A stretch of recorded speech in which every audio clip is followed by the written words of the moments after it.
ওই যে উজিরপুকুর স্কুলের পাশে যে শীতলা মন্দিরের গাছটা, হ্যাঁ শীতলা মন্দিরের গাছটা, তা কি হয়েছে? গাছটা ওই যে পরশুদিনকে একদম পুরো উগলে রাস্তার পাড়ে পড়েছে। অত বড় গাছ? অত বড় গাছ পুরো ওই ধারে সেই ওই বট গাছটা? বট গাছটা নারকেল গাছ ভাঙিছে, দুটো পিলার ভাঙিছে, তারপরে ওই যে এন্ট্রিটা ওই ছাদের পরে এন্ট্রিনা ভাঙিছে, পুরো গাছ একদম ইয়ে হয়ে গেছে।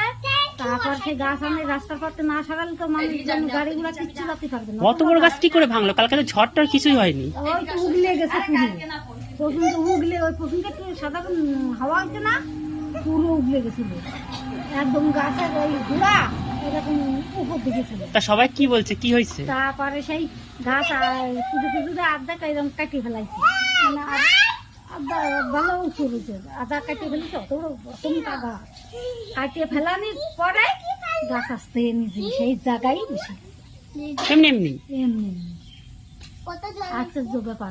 মানুষ দলে দলে কত জায়গা দেখতে এসেছে, না দেখলে তো বিশ্বাস